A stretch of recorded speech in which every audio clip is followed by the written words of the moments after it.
Hey folks, welcome back to another episode of JavaScript Jabber. This week on our panel we have AJ O'Neill.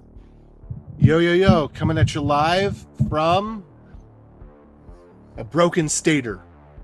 No, sorry, not stator. Solenoid. Okay. We also have Steve Edwards. Yo, coming at you, just one yo for me. From cloudy and cool Portland. I'm Charles Max Wood from Top End Devs. And this week we have a special guest that is Stephen Haberman. Stephen, do you want to introduce yourself? I don't think we've had you on before. Yeah, sure. I will do a singular yo as well. Coming from Omaha, Nebraska. And really appreciate you having me on. In terms of intros, right now I'm a back-end team lead type engineer at Homebound. You mentioned construction, so we're talking about Joyce ORM.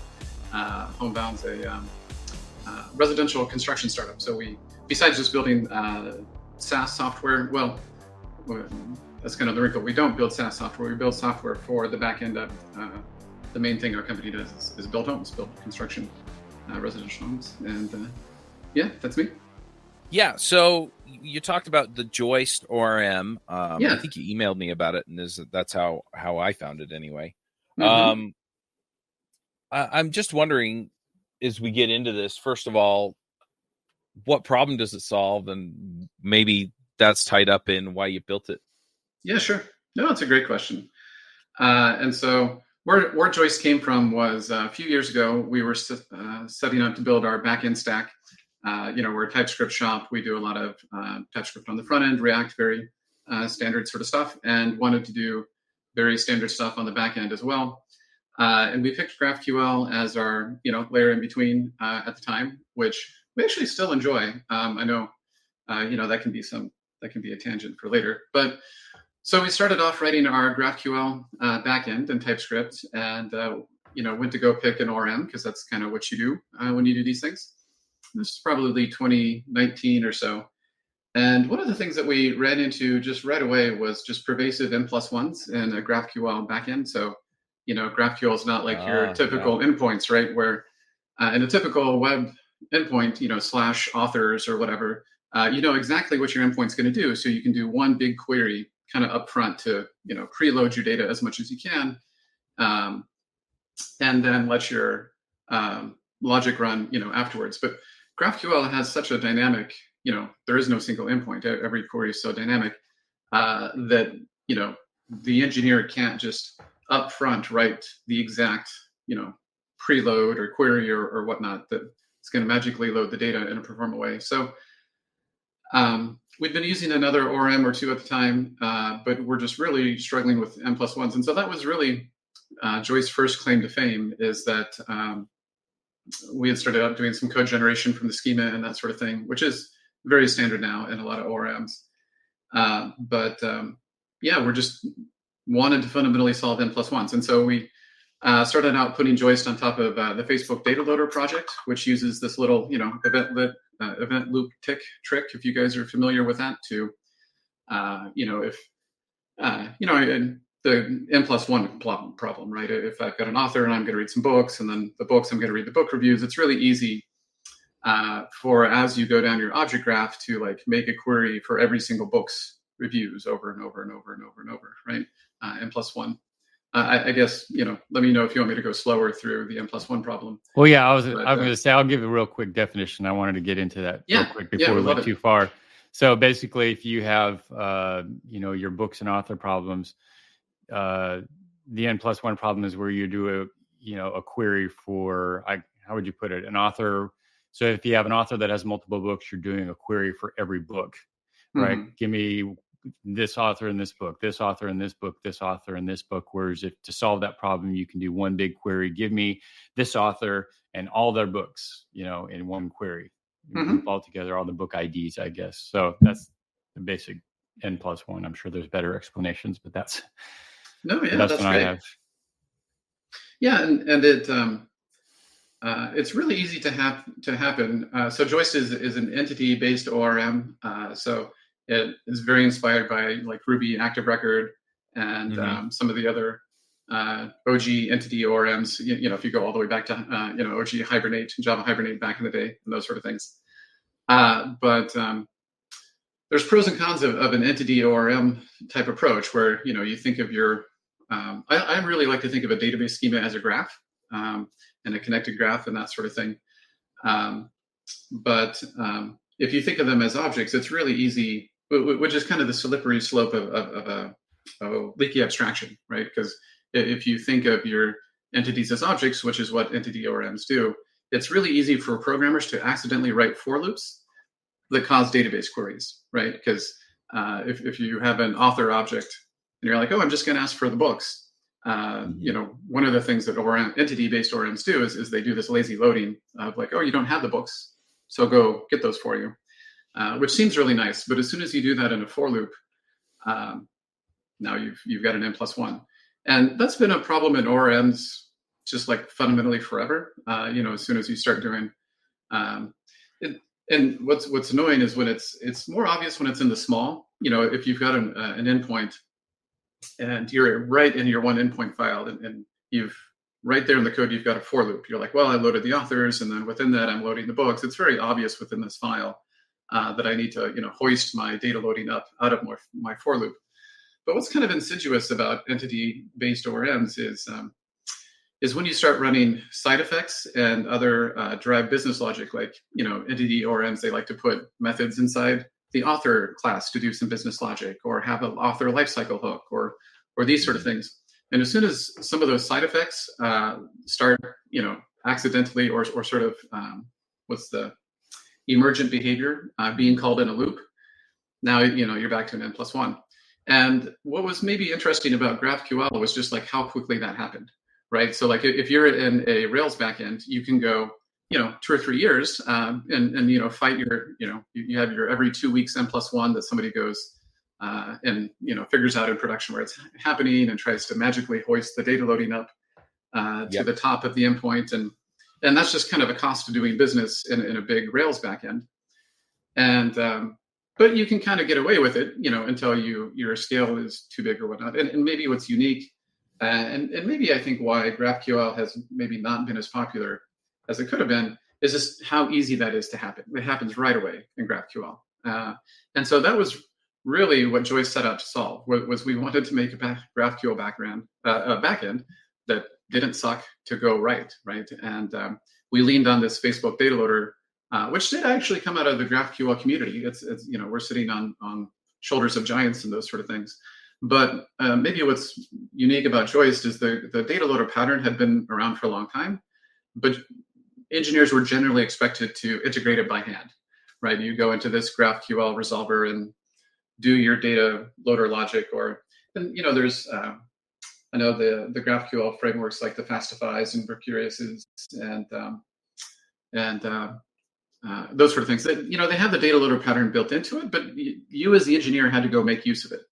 And that's just boilerplatey and nobody does it. And it's kind of annoying. So Joyce's claim to fame was that it's like every operation, asterisks, there's 1 or 2 that don't, especially like paginated. It's very hard to do paginated auto batching. But otherwise, like every operation in Joyce auto batches through data loader. So if you ask for an author, and you accidentally ask for an author in a loop and you ask for 50, that's, 1 SQL call. If you accidentally, or not even accidentally, on purpose, load a bunch of books in a for loop, or a bunch of books in a lifecycle event, or a bunch of, in a GraphQL, nested GraphQL resolver, basically every operation in Joyce goes through a data loader for free and gets auto batched. And yeah, that's what got us started down the path. How are you doing that? Do you await at the end? I'm actually looking for an example on your website to see if I can see what this looks like. But I'm imagining you must not await in the loop, because the data obviously isn't there if you're waiting for it to batch. So you must await at the end of the loop or something like that, or you're putting it in a callback or something to some sort of handler, rather than a promise. Yep. We had some good docs on, let's see, if you go to goals and then avoiding n+1s over on the side. probably describes it pretty well, or at least hopefully. And I mean, the wrinkle is that we sit on top of nodes promises. Promises are really amazing because they're on the event loop, and you always have to await them. Which it's ironic because in like 2010, this was like everything you did in Node had to do a callback, and it was really terrible, and everybody hated it. Yeah. But Yes.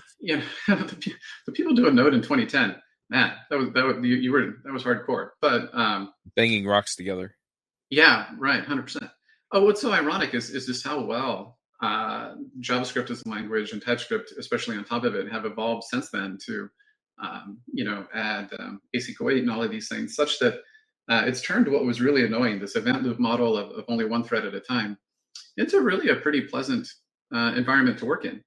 And so to get back to what data loader does is basically, because you have to await everything anyway, the promise in the event loop is basically what sets a really fast timer for you. So like pretend we weren't in JavaScript, we were in Java or OG Java or something like this. And you're like, okay, well, I'm going to do 10 wire calls or 20 wire calls, but I don't really know how many I'm going to do, right? Because before you start your for loop, you don't know if there's 5 books or 10 books or how many books that for loop is going to go through. And so you kind of, but you want to make that first book call and not have it not go right away, right? Because like as soon as the IO leaves the server, there's your n+1. So you want to go through your proverbial for loop. Maybe this is a GraphQL server runtime or whatever, but let's think of it as a for loop. You want to like ask for book 1, ask for book 2, ask for book 3, ask for book 4, and have these like not actually happen yet. You want them to just be. I'm going to go ahead and jump to the term promises. You want them to be a promise of a book. And you want to wait until you've asked for all of the books. And there's the hard thing is you don't know when you're done in most environments, right? So like in OG Java or something like this, you'd write a for loop and you would get to the end of the for loop. And then you would have to like tell the runtime to like, okay, I'm at the end of the for loop, ask for all my books, flush my book calls. And you could do that, but nobody does. And so what's really interesting about promises instead is that the very first time you ask for a book, it puts a little, I want to use the term poison pill, but that's not quite right.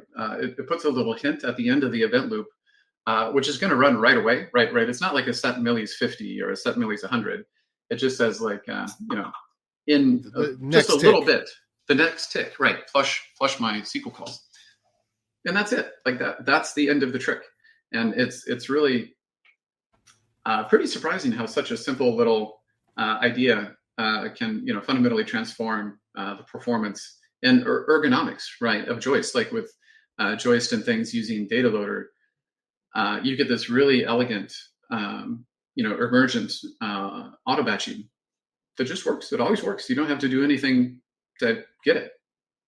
Yeah, I think that Objection does something similar to this too. At least it does with its query builder. You may have taken it a step further, and that you're exposing a query builder kind of implicitly. So as you're going through the loop, the query builder continues until you're done with the loop. I haven't actually, I don't know if I've actually tried this in Objection to know whether or not it's doing something similar with the n+1 problem, but the query builder in general is built that way, but it's more of a chaining type of thing. Like you can keep chaining the query builder, and then it waits until next tick to actually resolve the query builder into something. So by the time you await it, you're awaiting whatever's at the end of the chain, not what's at the beginning of the chain, or the chain collapses. I'm not really sure how the mechanism works. But I do know that it has similar magic where there's state management inside of the query builder that's waiting for that next tick in order to resolve the query builder. And this looks similar, but it's got more of a naive looking, like it looks naive. And then it looks like you have a dot each. So rather than using the for loop on it, you use I see where you're building the query. I don't see where you actually use the query. I saw one example. It looked like there was a dot each. Is that what you're providing? So people don't call for each, they call dot each? I'm trying to find that dot each that you're referencing. Oh, you might. That was an example of Ruby code. Never mind. Yes, sorry. Yeah, that is a very Ruby thing. Yes. Yeah.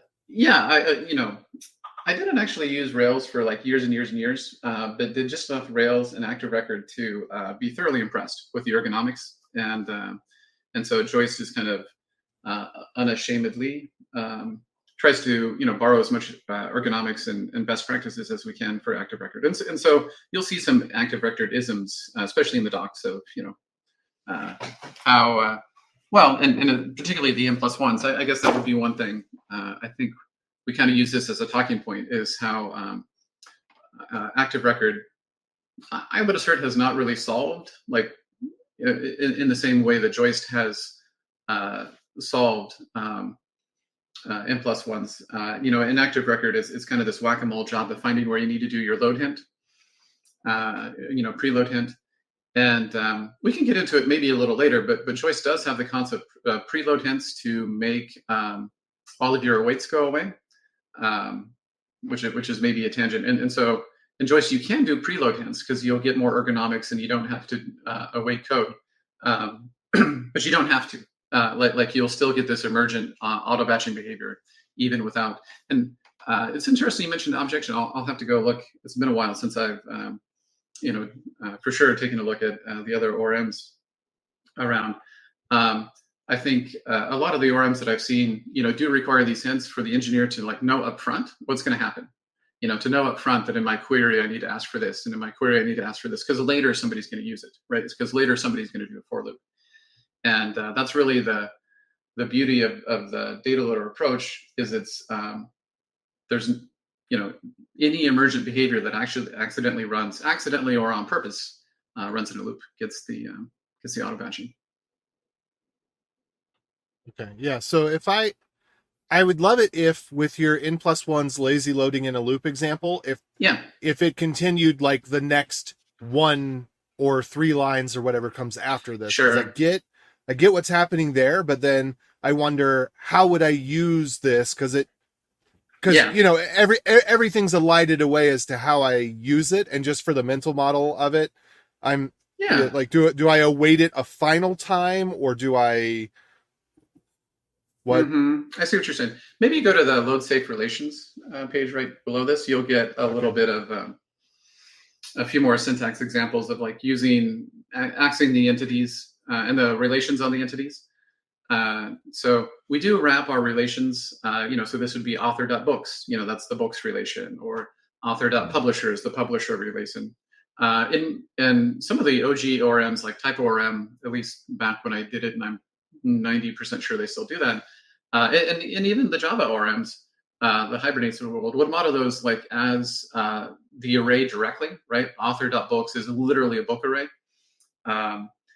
But it's not really, because it has to be lazy loaded, right? And so then they do various proxy lazy loading magic to make it look like a book array as soon as you access it. We go ahead and wrap all of our relations in these little wrappers that you can either ask to be loaded. So like on that load safe relations, if the publisher's not loaded yet, the type system knows about it. This is kind of the tangent that I was alluding to earlier, is that when I used type ORM back in the day, because of this, the type system would never know whether something was loaded or not, right? If you just gave me an author and I wanted to get to the books, sure, I could do author.books, but I didn't really know whether that had been loaded or not. And they're all monads. It's monads all the way down. Well, you're getting there, yeah. So correct use of monads. Nice.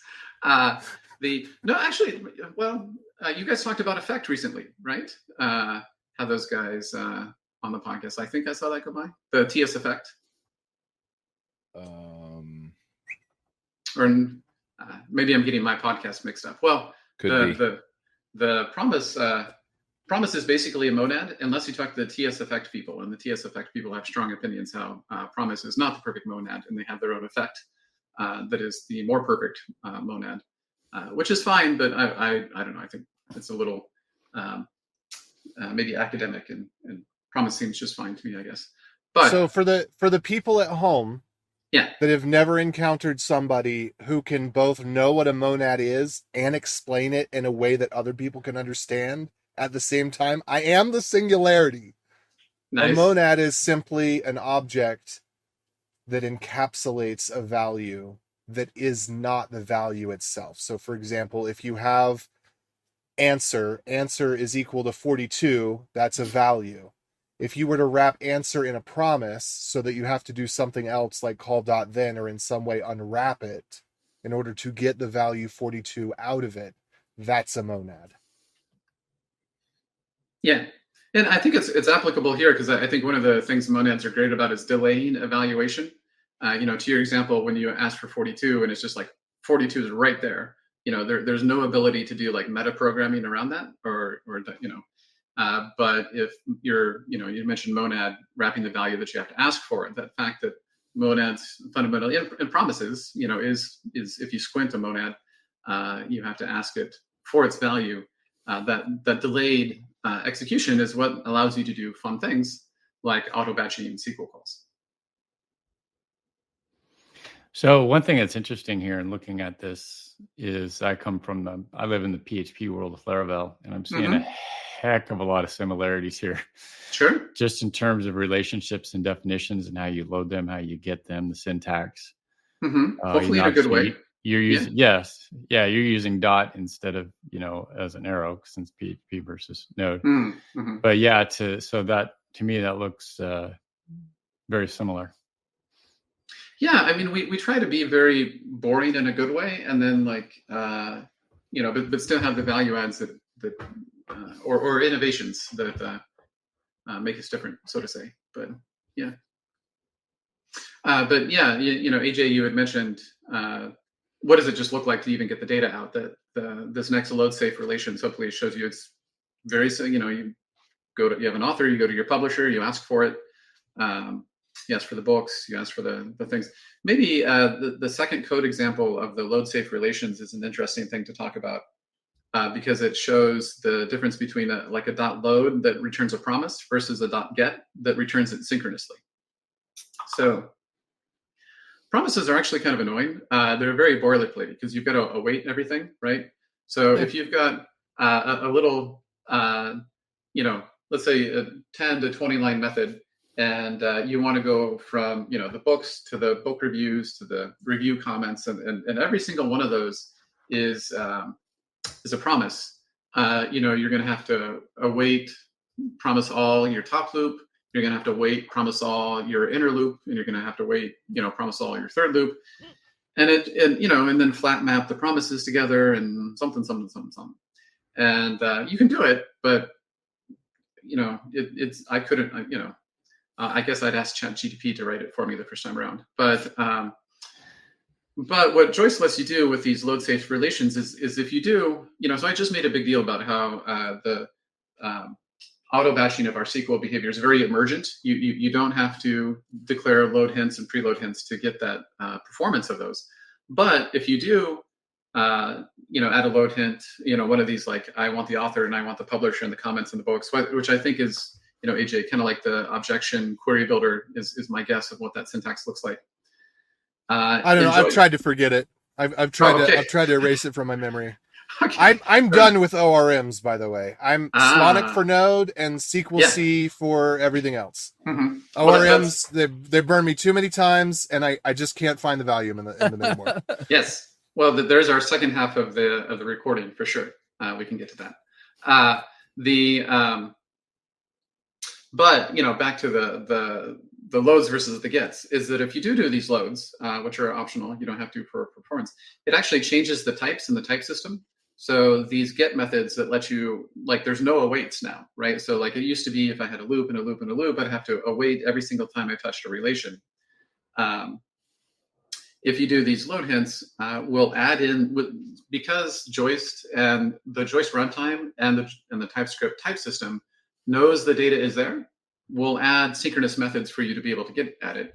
Just do this get, and it's as if it was arrays in memory or entities in memory, because it is now, and we know that it is now. right? Whereas if you hadn't done that load hint, we don't really know. There might be an IO call there, and so you'd have to wait. But I would say that's probably the second on the list of what makes Joyce novel and pleasant is maybe this load safe relations to just remove some of the await gunk that you end up having in Node. You're telling me that by virtue of calling await author.books.load on line 3, that on line 4, the TypeScript checker knows that author.books.get exists, and it wouldn't know that if on line 3 I hadn't run the load? Yeah. If we're on the load safe relations, we're in the second code block of that page. Let's see, the second code block of that page. Okay, now I'm looking. Loads, yeah, the very first section. Now looking at the second code block. Okay, author.publisher.get. Yes. And you're saying that because this is different. This is different. Okay, so it's looking at what load returns, and it's determining from what load returns. I was actually looking in the second section where, or is it the third section? I was a little bit further down. Okay, yes, I was a little bit further down. I was looking at the after it says yuck and it says anyway. I think I get what's going on, but no, my question still stands. So yuck. Given this compilation, some ORMs in the JavaScript space sometimes fudge collections must be async. And then it has 3 lines here, and so there's one line where it await.load for author, and then there's another line for await.load the books, but that one is not doing books equals. Right. So this one, the type checker still wouldn't know for certain that .get exists because this one didn't do a books equals author.books.load, right? Right. Yeah. Okay.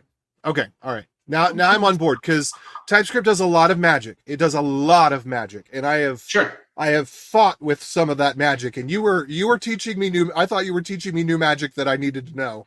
But no, it's old magic. Old magic. Got it. I'm with you. Right. Yeah. That example could probably be cleaned up a little bit. I don't know why my camera keeps going out of focus, but the intent was to show that. Type ORM was probably the other ORM I'd used the most before writing Joyce did, and it was 5 years ago, so I have to add all sorts of disclaimers that maybe they fixed things since then. Gosh darn it, camera, what are you doing? You'd have to magically access a relation in one part of the code base to then access it in another, and it would just work over there, and you wouldn't have to await it, and it was kind of magic. Magic at a distance, as I recall. But disclaimers, that was a while ago. And it was what that section was attempting to show. But yeah, it could probably be spruced up a little bit. Cool. All right, well, I'm with you. I think that this is, in some ways, like many good solutions, when you see it, it's obvious, and you wonder, why doesn't everyone do it this way? Yes. Looking at it, it doesn't look like, oh, you did something super intelligent that required the brain of 1,000 men combined into one. Sure. It looks like, well, duh, of course you do it this way. But other people weren't doing it this way, so you are the genius. You're the genius that discovered the simple way to do it. Sure. I found data loader first, I guess. But yes. Yeah. I mean, that's kind of the intent. Is that again, shout out to the Rails active record ethos of boring is good, right?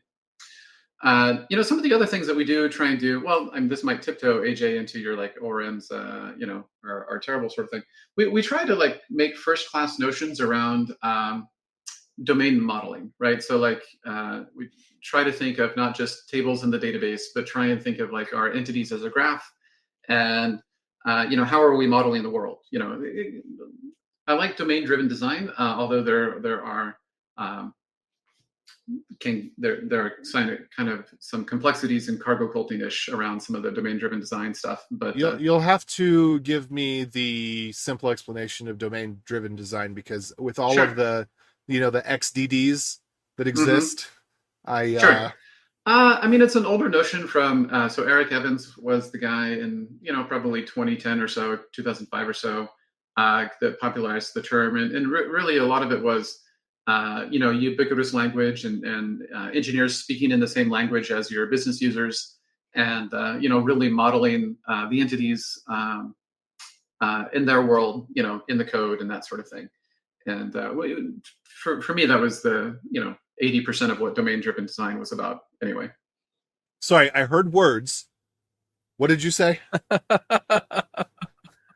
Take it one layer lower. Like remove sure. the buzzwords from it if you can. And well, so ubiquitous language is like, if you talk to your so I do a lot of back office-ish sort of software, right? So if I'm talking to a user of my software and they call something a bill, I probably want to call that a bill in the code base, right? Like we want to remove these sort of like talking past each other where, I call I call it something different, or I don't even have the concept of a bill, right, within the code base.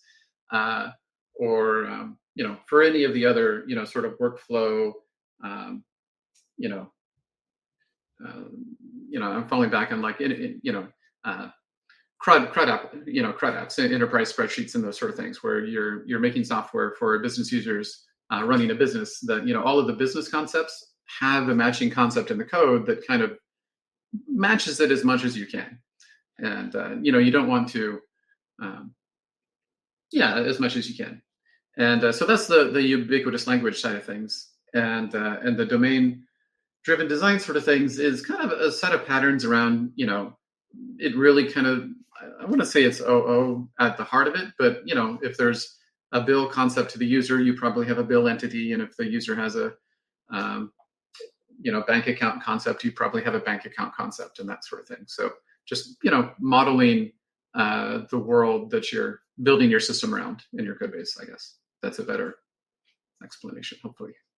So just more of a one-to-one between the way that you would speak about the business rules, as in when a customer places an order, it puts an item in their shopping cart and then triggers the payment. So you would just have pretty much a one-to-one with that, where, okay, then there's a shopping cart object, there's a customer object, there's a payment object. So it's just the idea of being fairly one-to-one, not having too many abstractions over what the need is for the customer to get done and the way the software design is built. Okay. Yeah, which you'd mentioned that a lot of the Joyce isms, like they look very natural and kind of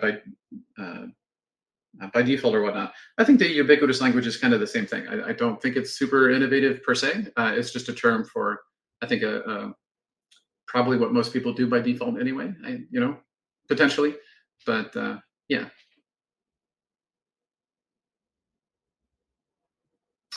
Well, and so along the lines of the domain modeling side of things, we try to, add some first-class features on top of just a table, just a database table, and just columns, right? So we try to be very explicit about, well, we can get into some of our reactivity sort of things, but even if you start talking about database tables, some of your tables are primitive columns, which is great, and some of them are your foreign key columns, which are your relations, and all of that's fine. We want to talk about, let's do a cross-entity validation rule. So, well, this might get AJ, we'll tiptoe into your, distaste for ORMs sort of discussion. Like, one of the things that I do think entity ORMs, so, and the dichotomy between, so I've mentioned the term entity-based ORM a lot. I would say the other style of working with data is query builders, right? So the query builders of the node world are like the Prismas, Drizzle, are probably the big two these days. Keasley is another, if I'm saying their name right. But on the query builder side of the spectrum, you issue every single call that the ORM does, you do directly, right? You make the query, and it the query builder just facilitates you doing that in a very nicer syntax than writing raw SQL. And you hopefully you'll get some type safety from it because the query builder looks at your database schema and does some type checking of your TypeScript DSL and that sort of thing. So that's maybe it does, maybe it doesn't. Sure, yeah, and So those are the query builder. And my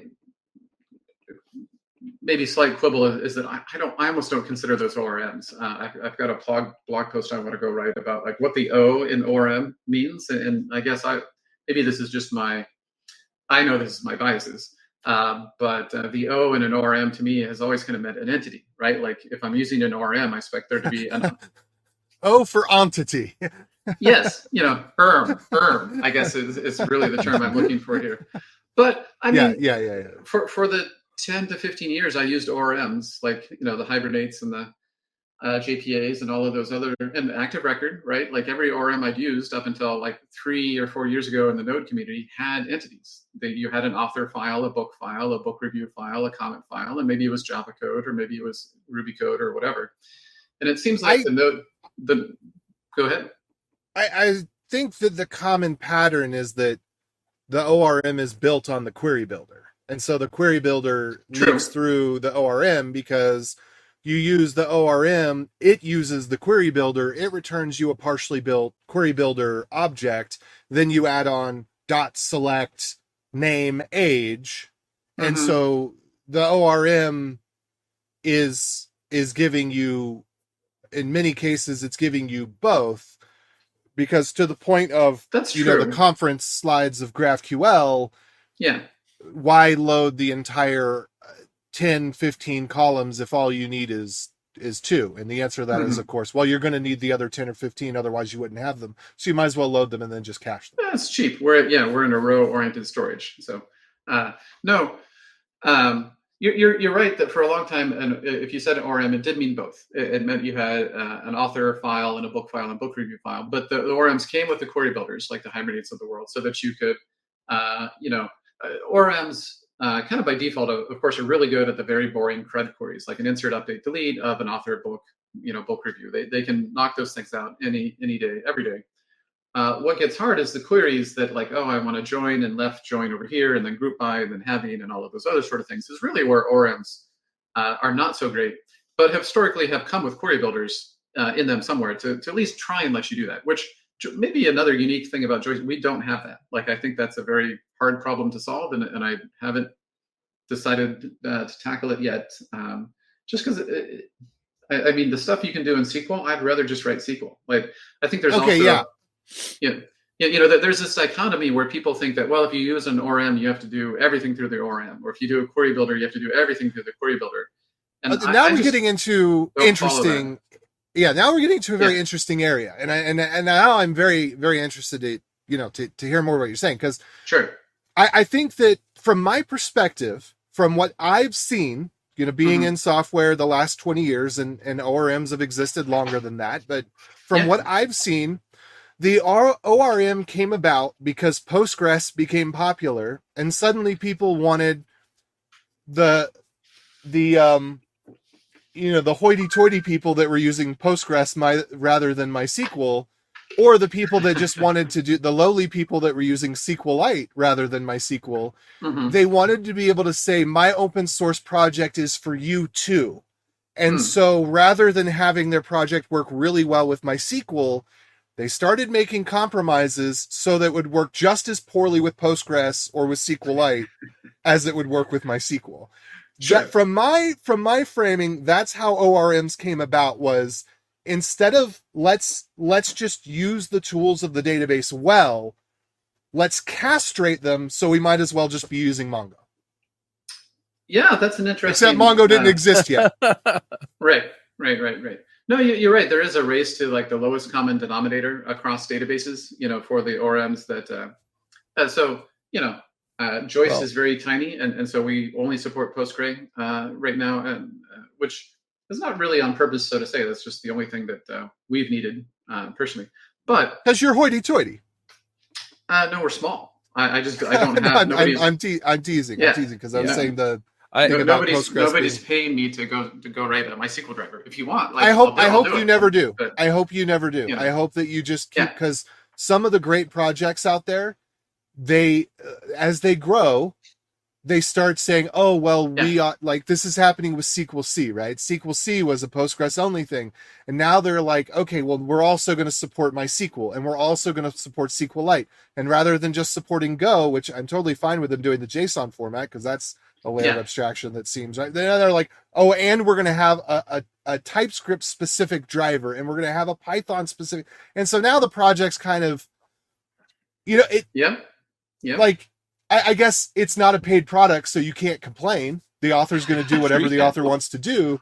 But instead of chasing dollars, the author's chasing stars, which means that now you get more stars by introducing to a new community once you've captured the stars of one community. So making your Postgres driver better isn't going to get you but another 10% of stars.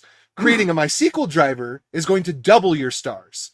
Right. And so then the quality of the Postgres driver, or at least the response time to issues with the Postgres driver, go down when it's like, but this is why I wanted it. So I hope you never support MySQL. Well, not because MySQL is bad, but just because if you could focus on doing one thing well, then it'll work well. Go ahead. Go ahead, Stephen, and I'll jump in. Well, I was gonna say I should just hang up now because like Joyce doesn't have a lot of users, and one of the reasons I'm here is to like, hey, a lot of people should use Joyce. We think it's great. We're kind of fanboys of it, obviously, and I'd love for more people to use it. But they're going to ask for more things. They're going to ask for SQL support, MySQL support, and they're going to ask for this, and they're going to ask for this. And I really have qualms, go back and forth. Like when your project's small and dedicated, you can do whatever you want to it, and we can do that now. But just charge money. Just charge money. Just say it's $30 a year. It's $99 a year for like X features. I'm going to say I'm going to say what I'm thinking here, because I mean, so much of this kind of cuts both ways, if you know what I mean, right? So it really pays off to have a focused ORM that just does the stuff that people want to do, right? And to make the case, right? If you're using an ORM for Mongo, it only supports Mongo, right? If there's something else that kind of looks, if you squint at it, like Mongo, and kind of works if you squint at it like Mongo, nobody's writing extensions for those other systems, right? And I get that we're kind of in a world where all of the different SQL based systems use SQL, right? They're 90% the same if you squint, right? So you can kind of flirt with it, but the thing that I'm seeing too, right, is so it's funny because we've all kind of said I work in not JavaScript most of the time these days, or something like that, right? Laravel or Go, or in my case Ruby. One thing that I've seen with this is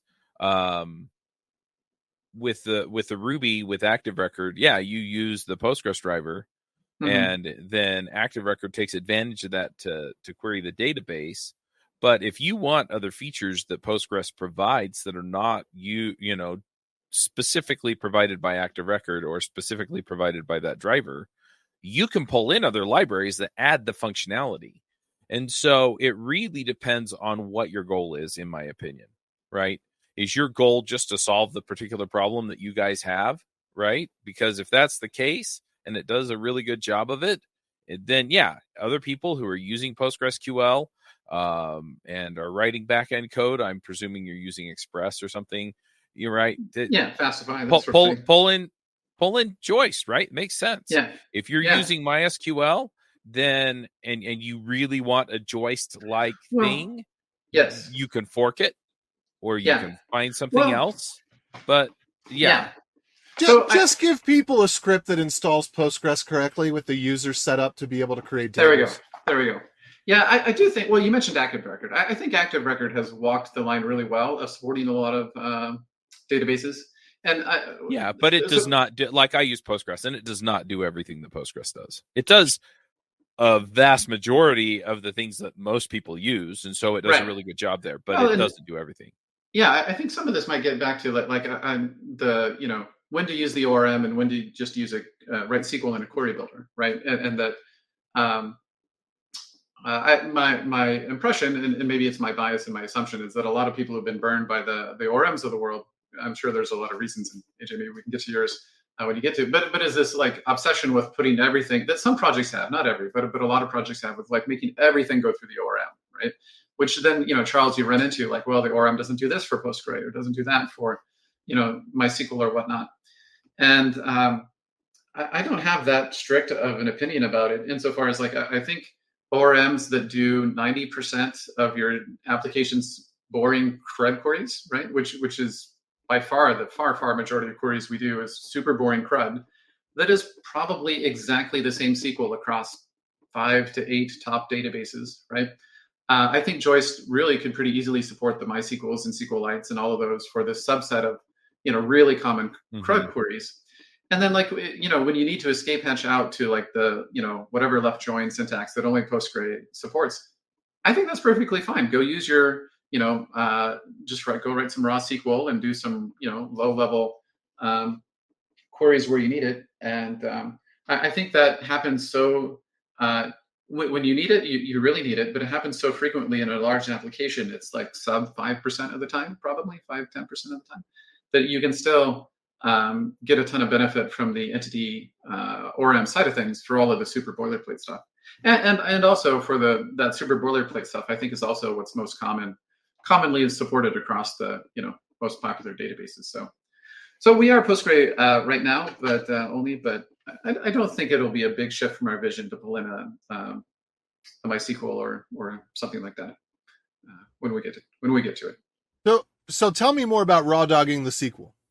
Yeah. How do you approach that? Sure. Because it seems like again, back to the why ORMs exist. I think they started out because people wanted to support SQLite and Postgres in their MySQL projects. That's what it seems like. But then once they were there, it started to kind of like functional programming was also, hitting one of its phases. And so it's like, oh, well, look, I could do the chaining. I do all the functional programming. Functional programming is more amenable to relational algebra as opposed to the Java style programming that it was, existed at the time that this stuff seemed to be really taking off from my point in history, which I missed a bunch of it because I came in kind of not, I thought I was in the early days. Maybe I was more towards the middle of it than I thought. But anyway, so you've got that. And then, so then the whole thing is, well, now it's typed and now it works in your language. And so SQL became the bad guy. It's like, well, the ORM isn't just so that you can support multiple databases. It's actually because it is the morally superior choice. Good people use ORMs because they're good people. And so then, so it's like, well, if you buy into the idea of an ORM, then you're a good person. And if you're a good person, you're not going to raw dog the SQL, are you? Because then you lose your portability and then you lose your functional programming and then you lose all the things that are so enlightened. So how do you have this dichotomy where you're going to say use Joyce ORM, but actually, raw dog the SQL when you need to? I don't know. I just do. I mean, Excellent. Well, I mean, I've tried to use ORMs in the past that you get.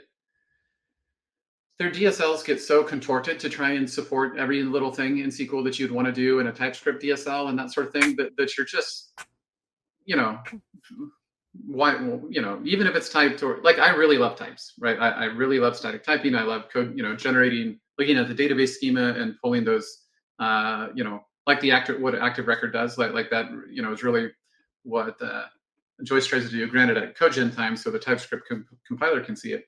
But like, there's a limit to where like, let's just write some SQL. And I think especially because it just doesn't happen that often, right? Like, and that's what makes me feel not so bad about it, right? Like if I had 100,000 line code base and 50,000 of it were like entities and the other 50,000 were, raw dog SQL. And it was very hard to see when you would use each and you there were little camps of like, on this one, which one do you use and that sort of thing. But at least on the projects that we've got going on so far, like it's really pretty obvious that you, or at least seems like it, that you do use the ORM for as much as you can, but then those last few, and in terms of what it actually looks like, we do have a little bit of glue. So right now, Joyce sits on top of Connects, which is just it's one of these query builders. It's like the Keysly. And that's what Joyce itself sends the queries through. And so we use the same connection pool as Connects, if I'm saying that right. And so if you it's after the Lego alternative. Yeah. And so when you want to raw dog your SQL, you just get the Connects DSL from the same. I say DSL, but it is a DSL, but it's much lower level. It's much closer to the SQL. It's not as typed and that sort of thing. And you just do a few of them, and make sure you write tests. And I don't care. The code ends up being cleaner. And yeah. Oh, I wanted to follow the tangent. You had mentioned that ORMs were really great for cross-database compatibility. Actually, I don't know if that's the case. I know that is a purported benefit of the ORMs, but just like, how often have you really seen a project migrate databases? Like, it's just like, well, that's the thing. It's not going to happen. It's not going to happen. I think that there's an impetus, right? I mean, you have to go back to the root cause. What's the root cause? Well, I believe the root cause is more stars. And back then there wasn't GitHub, but still, download count on SourceForge. Right? Yeah. That I think is the thing, is that people wanted to see the number tick, because if you're not getting paid in dollars, you want to get paid in social credit. And I believe that what it was is they wanted to get other people in their community to watch that download ticker on SourceForge go up. I'll give you that. That is an interesting assertion. I'll have to think about that. The whole when you mentioned the SQL goes after all of the SQLite users and that sort of thing. I don't know. I'll step back a little bit. Like, more than like cross database, we use AWS Aurora at Homebound. It's amazing. I'm going to run on Aurora for the next 20 years if I can. Like, it just gets as big as you want it to, and granted you have to pay for it, but it's an amazing product, and I have no desire to run on anything other than that. But but that's not why I use the ORM. Why I use the ORM is business variant enforcement, right? So validation rules. Such that my just incredulity with the query builder approach is like, let's say I'm in my author endpoint, I'm in my save author endpoint, and I'm going to do an insert, an update. Let's say I'm going to update the author. Okay, so somebody raw dogs an update to the author table.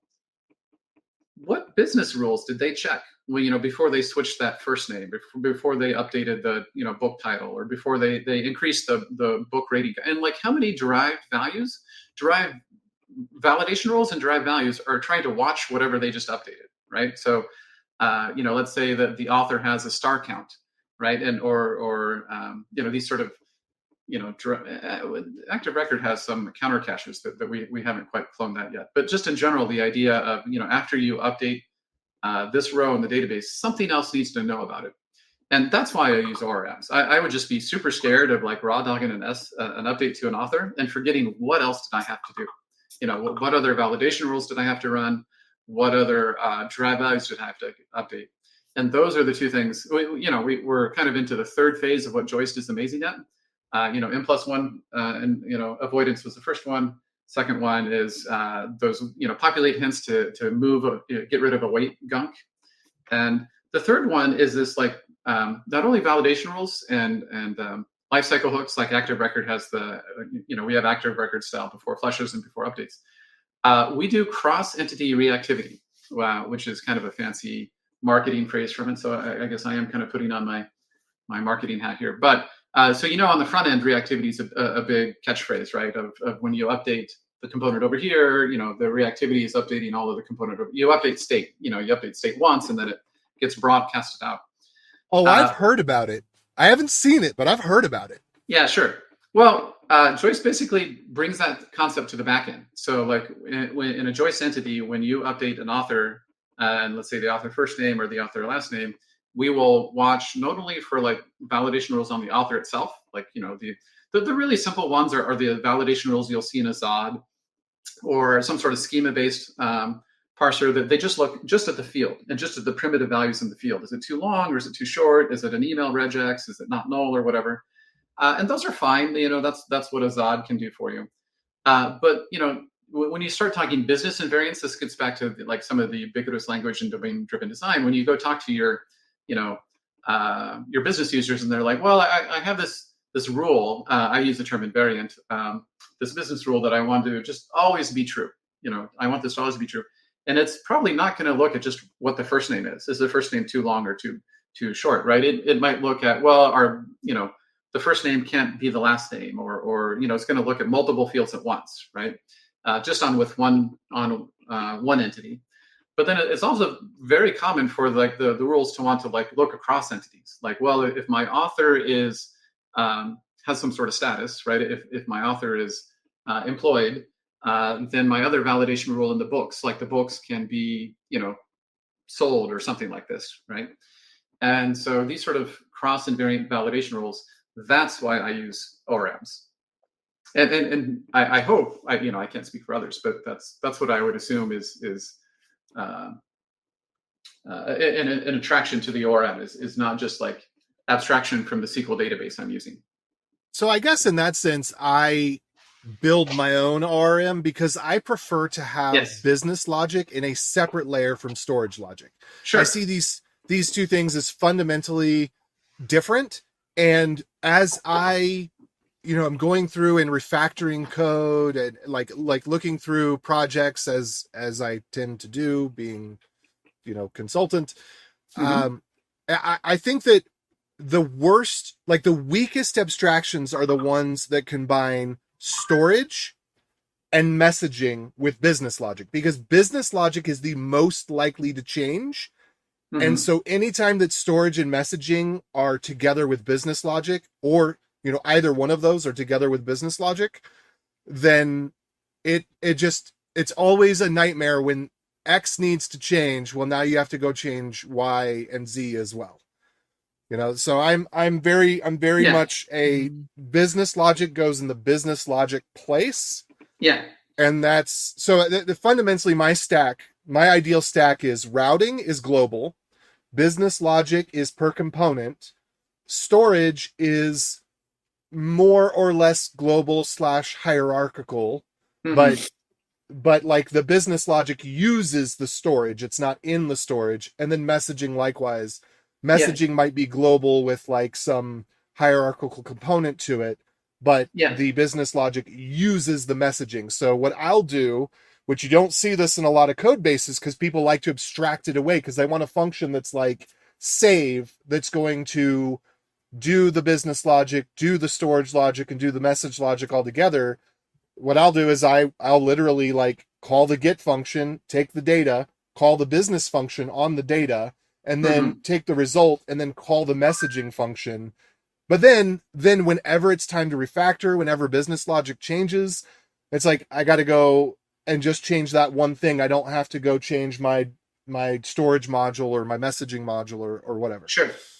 Yeah, no, I mean, what you're saying reminds me a lot of, I've seen those architectures in the past. I've worked in those code bases, and it's a very familiar argument. I guess I especially saw it, 15, 20 years ago in the Java world. There was a very strong push to have, the term's the same, POJOs, plain old, although this was Java. Now plain old JavaScript object or plain old Java object, pass between your layers, and you had to have a storage layer, and that was the only place that could put like data into your POJOs.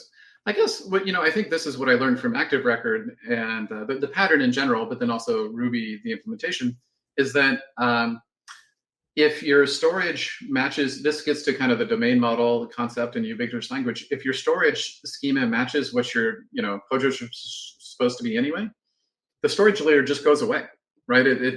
There is no storage layer anymore.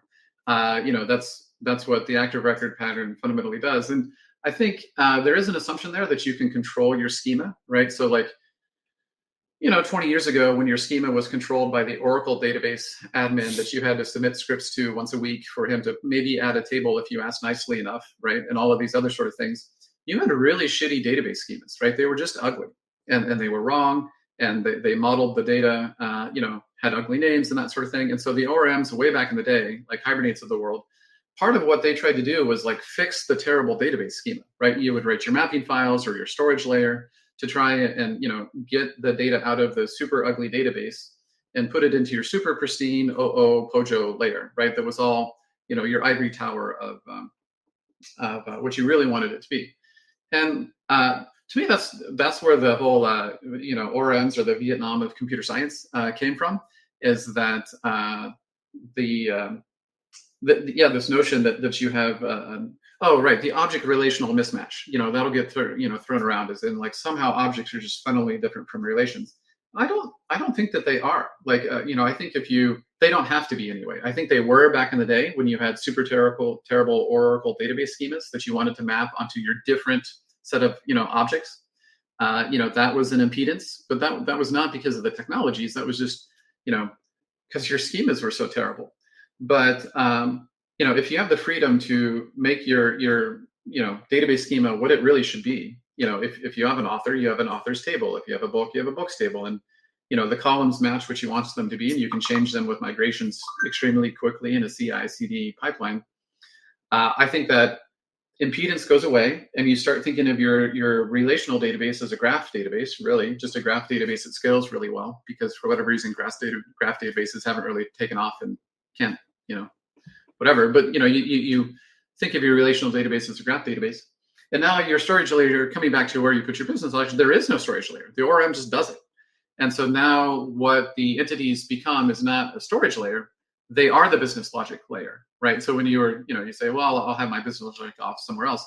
This is one of my criticisms of the query builders, is that you have to do just what you did. So like Joyce and our entities, we provide a framework for business logic, and we've attempted to vet it and attempted to organize it and attempted to design a really pleasant way to organize your business logic. I'm going to say like separate from your storage layer, but there is no storage layer. That's kind of the point. Such that there is a storage layer. It's just abstracted in some way. I mean, there's obviously there is a storage layer. Active Record does this by convention, right? And so you don't think about it because it's mostly invisible, right? And I think that's what you're saying, Stephen. And what I find is that this probably works 95% of the time, and then the other 5% of the time you have to go play the game of, okay, I've got something that's a little more complicated than just business logic in this one narrow vein of users, for example, right? And so what I wind up doing is I wind up creating some other entity that manages that business logic and that workflow and all the things that are involved in that. You can call it a component, you can call it a service, you can call it whatever you want. But you wind up solving that in a different way.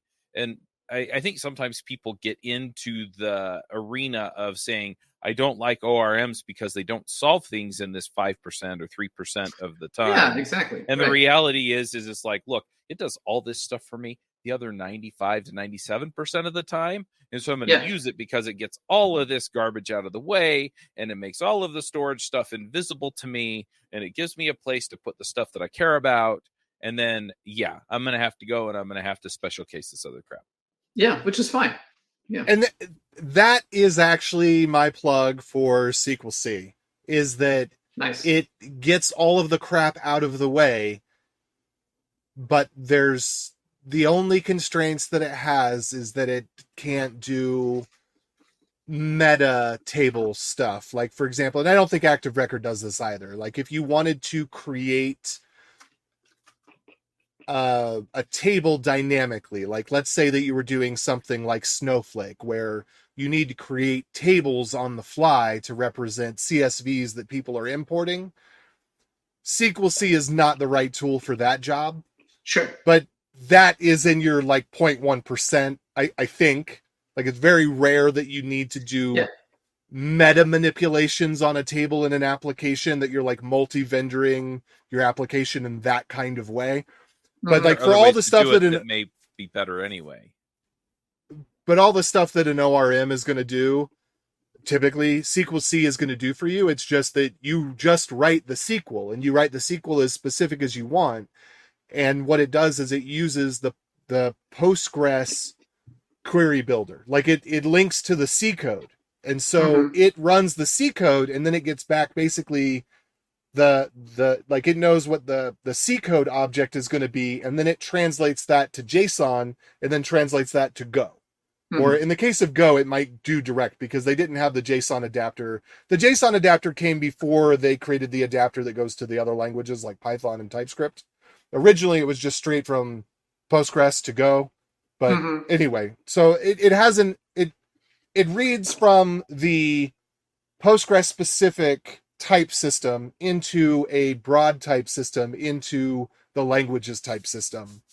And so you get all of the typing, you get all of the objects. It's very easy to, anyway, so that's where SQL C in particular, I think is the best in class, although it's probably not something many people have a mental model for, because as far as I know, it's the only one of its kind. It's another one of those obvious ideas where once you see it, it's like, oh, why haven't we been doing this for the last 20, 30 years? But, again, nobody did it. It is a cute approach. I do like the novel. Well, for my caveat would be for, when Charles said the last 2 to 3, 4% of things that are really gnarly and you have to like reach outside of the box. I think the SQL C approach is really pretty novel and great for giving you a file to just write your super one-off query and that sort of thing. I guess for the other 95% of things, I don't use it. What's that? I don't think I've ever used SQL C. SQL C. I don't know if they have a Ruby adapter. Yeah. I mean, the concept is... I'm playing cute. More and more in the JavaScript realm anyway. Anyway, sorry, I keep jumping in. Oh, no, that's fine. No, obviously. So the TLDR of SQL C is that usually, when we talk about raw dogging SQL, right? So usually raw dogging SQL in most languages is you just go do an embedded SQL string, inside of your... And you lose the types. And you lose the types, and you're just building a great big SQL statement as a string. And maybe you use a string builder, or maybe you somehow piece together what is in your language fundamentally a string. And then you have a typo in the name of people where you transpose the O and the E, and you don't find out until you deploy. Yeah. And so what's novel about SQL C is they have you write this instead, your query in a dedicated file outside of your language, whether it's Go or TypeScript or whatever, called like, myquery.sql, getauthors.sql, or, readauthors.sql, or insertauthors.sql. And you write literally the SQL that's going to go to the database. And you get it used variable interpolation, like $1, $2. And then what they do is they just, they parse that SQL, type check it, and then generate a little binding around it that says like, oh, if they code gen out a wrapper that's a method, a method that will really just load that little SQL file and then call it. So it really is a pretty neat way to get like you out of like writing raw dog SQL inside of strings in the database, or sorry, in your TypeScript file or your Golang file, into like what is actually a SQL file. And I actually think that's pretty great. My disclaimer would be like for those 3 to 4 to 5% of cases where I want to be raw dogging SQL, and the other 95%, which is like the super boring update authors CRUD statement, that not only is very boilerplate to write the update authors.sql, which I don't want to write, but maybe you could say it's not fine. But all of the invariants that I need to go make sure still pass, right? Like, sure, I updated the author. What other business rules or? But that's all in your business logic. That's all in your business logic. So that's still there. Like you still get that. Sure. You don't bypass that. Does SQL C have a way tell you how to structure your business logic, or that's just like on you to figure out a way to do it? Well, I mean, you do it the same way you do it anywhere else, right? Whether you're using SQL or not. So you just SQL C takes care of the storage layer, and but okay. I mean, I don't want to. Soon, and we can I don't want to go too deep into it. So sure. Maybe one last thing about it is that I think the query builders of the world, and this is, I would include SQL C in that, but also the Prismas and Drizzles and all of these, leave as an exercise to the reader how to structure their business logic, right? Like when to invoke it, how to structure it, where to put it. And that actually is the thing that Joyce is focused on is like, sure, 80%, 60% of it is an ORM to get data out of your database. The other 40% is a way to structure your business logic instead of everybody having to kind of make up their own and hope they do it right and those sort of things. Granted, it is a very opinionated way to structure it because it uses entities and it uses lifecycle hooks and it uses some reactivity. But it is opinionated. And, that is interesting. And I think that psychologically there's an effect there that's really valid because people people go both ways about frameworks. Right. Like I love a framework because it guides me. I hate frameworks because it constricts me.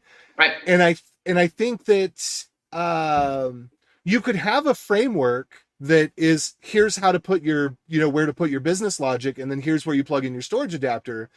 But I think that people are more familiar with the idea that the ORM is going to be the framework that dictates business logic rules with the data associations. Yeah, which is what we do. Bread and butter. Yeah. Yep.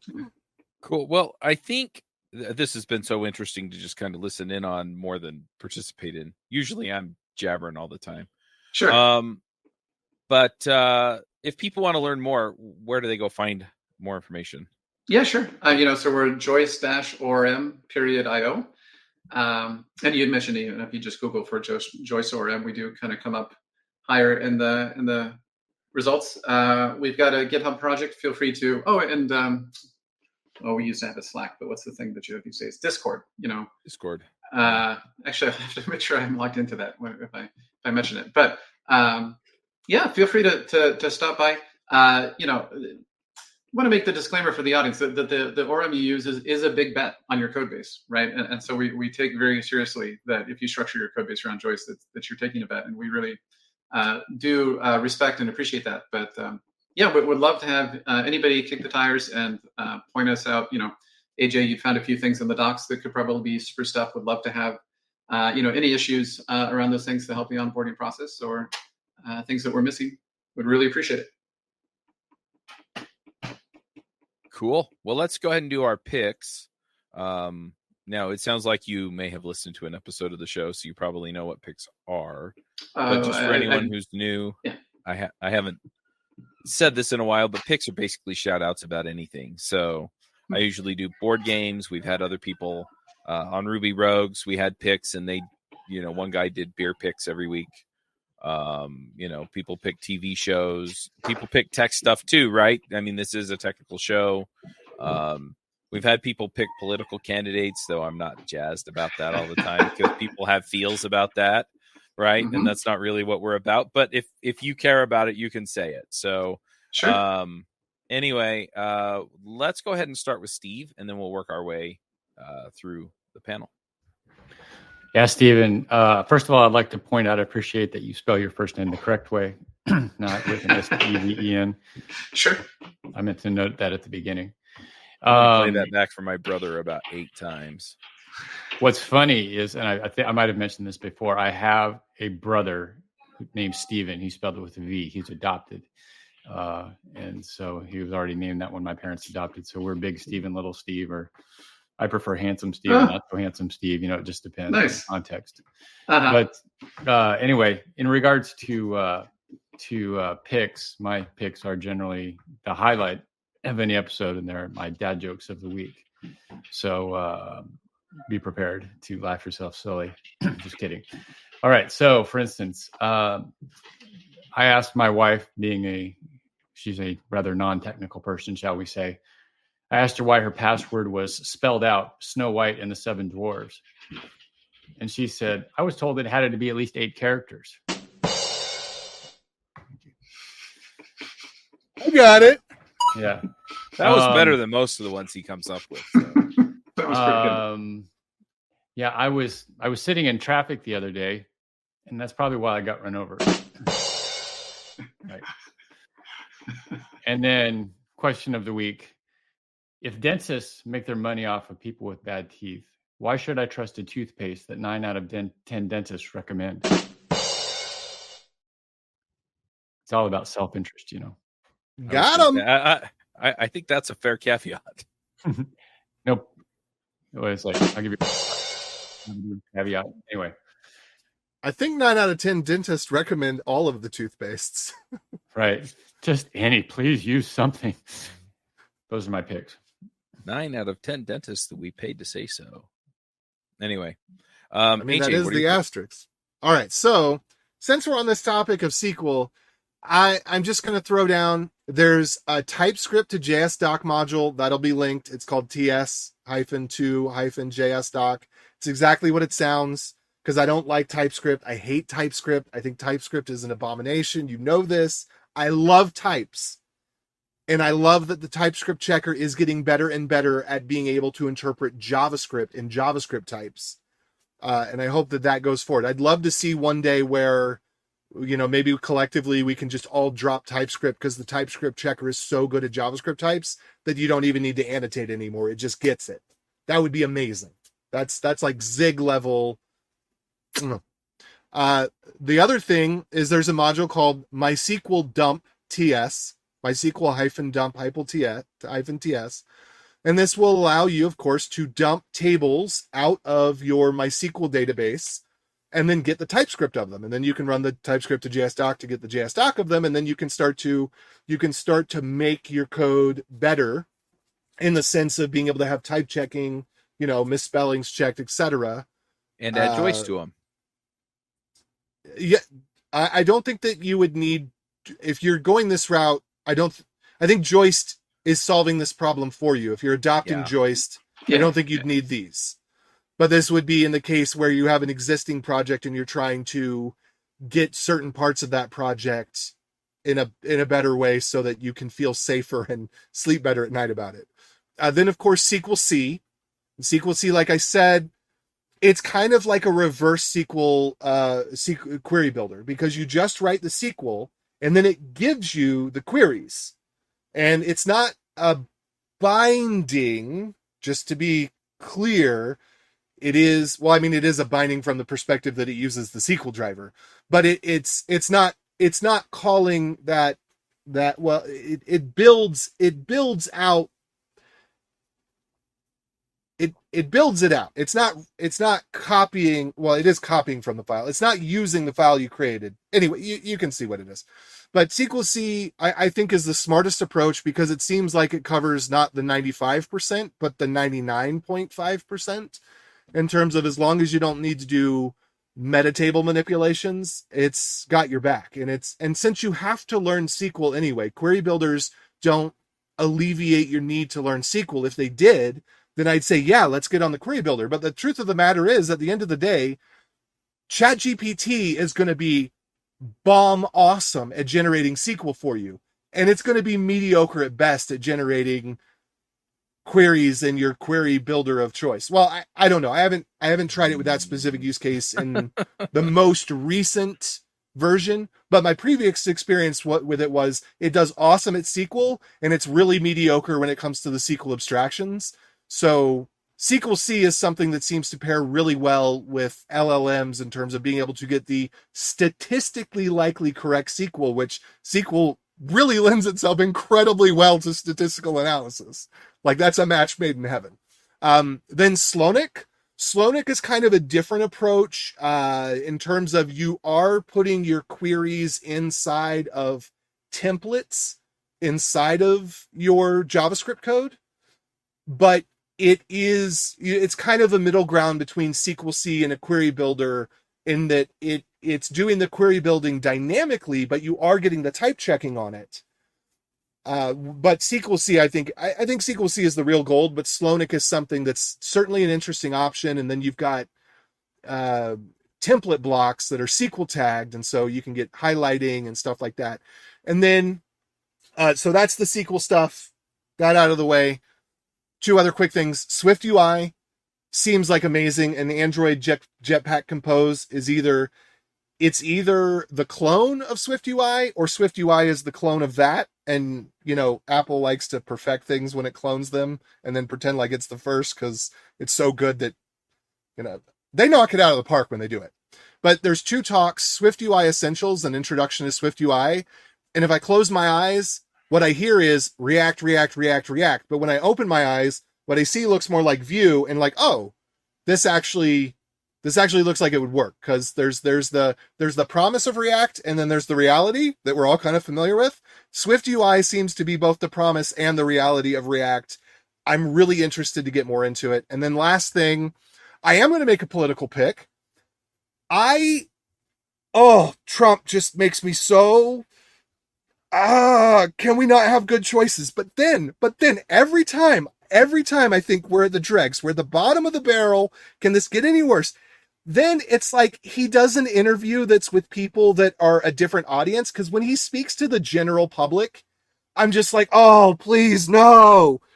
But then sometimes when he speaks to a specific audience, it's like all of a sudden he's a genius that understands how the world works. And so he gave this interview or did this presentation and Q&A with Frontline, and like everything that he said was actually intelligent. And then I had to challenge all my beliefs again. And those are my picks. Okay, whatever.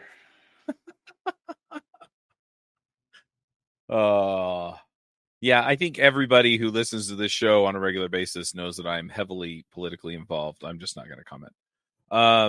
At least not here. I am working on some politically focused shows, and if you don't agree with my opinions and you don't want to hear them, don't listen to that show. I'm going to jump in with a couple of things. So I'm going to do a board game pick really quickly. And that game is, what did we play last time? We played Biblios. That's what we played. So if you haven't played Biblios, it's a card game. I'm going to try and do this in less than a minute. But effectively, you have dice that are set out, and it's the score for getting the most books of that color. And then there are cards that let you change the dice, so you can make it one higher or one lower. And then you're either capturing a card out of the cards that you drew, you're picking a card that somebody else didn't want on their turn, or you're bidding on cards with gold after all the cards have been picked. And so, and then whoever has the most in whatever color, you get those dice. Whoever has the most pips showing on the tops of their dice that they won wins. It's more or less that simple. Board Game Geek rates it. I don't have it up in front of me, but it was like 1.78 or something like that. So it's very approachable if you're a casual gamer. Fun game, probably a half-hour game with 4 players. So I'm going to pick Biblios. And then I've got a couple of other picks. I went to my doctor a couple weeks ago. Maybe I don't talk about this as much, but I have type 2 diabetes. And the doctor prescribed me, among other things, it's a blood glucose monitor. Now, the ones that I've used in the past, you poke your finger, you bleed onto a little test strip, and you have to remember to do it on a regular basis, and I'm not so good at that. And so I would run into the issue where, I'd show up at the doctor's and he's like, have you been testing your blood sugar? My answer was always not for a few months. So he prescribed me this system. It's called the Freestyle Libre 3. And I'm not sure if you can even see it on the camera, but I've got one. Yeah, you can kind of see it right there on my arm. So, some friends that have those. Yeah, it connects to my phone. And so I'm much better at checking my blood sugar because I'll, periodically look. And it's funny. I can't remember which book it was, but there was a book that talked about the concept of keystone habits. And those are the habits that get you to do all of the other things, right? So if you're eating right, then you have a tendency to exercise because you're thinking about your fitness more and things like that. And so this has been good for me because it's kind of a reminder. I'll check my blood sugar and then I'll remember I haven't taken my medicine yet. And so anyway, so there are things like that kind of come out of it. But anyway, it's really cool. I've had a little bit of trouble with them staying on. So last night I woke up in the middle of the night because I got an alert on my phone that said that my blood sugar was dangerously low. And so, I went downstairs and ate something to try and get it to go up. And then when I came back upstairs, it said that the sensor was no longer working and it was dangerously low because it had actually come out of my arm and then had gotten poked back into my arm, but not all the way. And so the tissue it was testing was not right. It was giving it a bad reading. So I have had some weird issues with it. I put this one on this morning, right, to replace it. The nice thing is, though, is that I went on the website for the company and apparently they'll replace them if they come out early. So I just requested a new one because I have to pay for them. My insurance doesn't cover these. And they're like $20-25 a pop, but they last for like 2 weeks at a time. So anyway, cool stuff. I really, really dig it.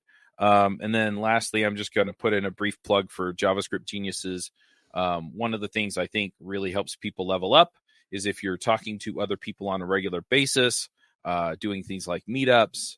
And so I'm providing all of those. So if you join JavaScript Geniuses, you'll get access to, I'm going to start doing videos that walk you through different JavaScript things. So maybe I'll do a video on Joyce. I don't know. It's not on my list yet, but we'll see. Anyway, yeah. So we'll get into other stuff, maybe Vite or doing agentic AI or things like that. There's all kinds of stuff I want to figure out how to do with JavaScript. So we'll do that. And I'll demo it, or I'll have people come on and demo it. So maybe we'll have Steve come and talk to us about, or Steven come and talk to us about Joyce. Anyway, we also do accountability calls on Monday. There's a book club, and we're getting into the AI book from Obi Fernandez right now. We also do a personal development book. We're doing Awaken the Giant Within by Tony Robbins. And you can come to as much or as little of this as you want. But anyway, so it's just a way of doing community-based learning and then, giving you videos that walk through stuff. So go to javascriptgeniuses.com. I will have that up this afternoon. And then you can go and join the fun. Steven, what are your picks? Yeah, well, I came in without one, so I'm just going to have one. It's a project called Grafast, G-A-R Fast, Grafast. And it's by this guy, Benji, out of the UK. He also does, Charles, you've done active record Ruby stuff, Sidekick, right, in the Ruby community. So this guy kind of has the Node version of that. GraphFile Worker is the name of GraphFile Worker is probably his main project right now. And we use the GraphFile Worker as like our Sidekick, and it works great. We like it. And really props to him. He's trying to go the, make a business out of it, right? Like not chasing after VC money, but trying to do some support and upgrades and that sort of thing, which is really amazing. Props to him. That's what they did with Sidekick. So yeah, I can't remember the guy's name, but yeah. Oh, I would have known it had you not asked me. But yes, so anyway, one of Benji's other projects, other than GraphFile Worker, is this Grafast, which is really like a ground-up rethinking of how a GraphQL runtime should be. So it doesn't change GraphQL syntax or GraphQL clients or how anybody really talks to a GraphQL server. But it fundamentally, so Joyce has to, when we went through all of Joyce, using promises to fix up all of the N+1s that would have happened. Grafast is a really, that just fundamentally happens with how most GraphQL servers are implemented. Like when the Apollo in the GraphQL community, or in the Node community, we have Apollo server and Mercurius and, there's probably 2 or 3 or 4 others, but they all work this really inefficient way of, if you go from an author to a book review, it just it hammers, each layer down in the graph is just call. It just fundamentally is, as you get down in the graph, treating every single graph node as its own call. And this Grafast thing just really flips it on its head. And even as you go down the graph, it's making one call for all of the nodes that you're processing. So I think it has a really great opportunity to undo a lot of the performance sort of hideousness that most GraphQL things either have to just, backends either have to just deal with or patch around, which is what we did in Joyce. And it's still a super small project, and I need to spend more time with it, but that is my pick. I think it's pretty neat. Awesome. All right. Well, if people want to connect with you, where do they find you?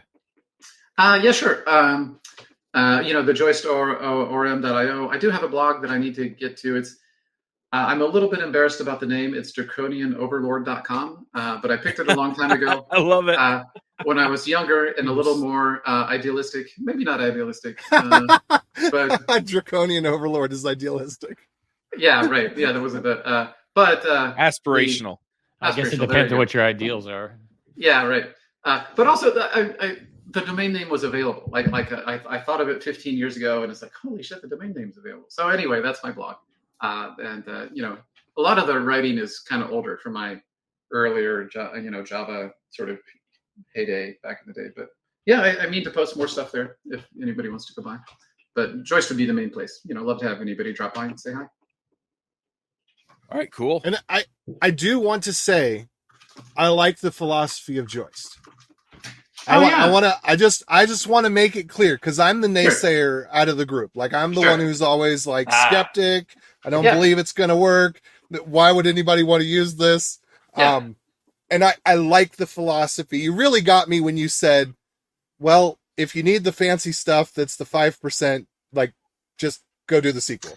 That's you're going to focus on just be good at the stuff that is the simple that people need the most, and not try to cater towards the stuff where people really should just go do the SQL.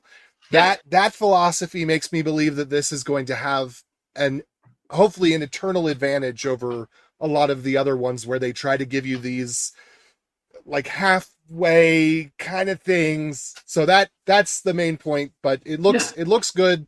And like I said, it looks obvious. It looks like, well, it doesn't take a genius to figure this out. It did, but it's, when you look at it, it looks obvious. Yeah, no, I appreciate it. I mean, that's high praise for the looking obvious is totally the goal. That's what we're after. So really appreciate that. Yeah. By the way, it was Mike Perham that is the sidekick guy. Actually, I don't think I could have told you that. I had completely forgotten his name. But yes, yeah, that sounds right. Yeah, we've had him on Ruby Rogues. He's a terrific guy. Anyway, let's go ahead and wrap it up. Till next time, folks. Max out.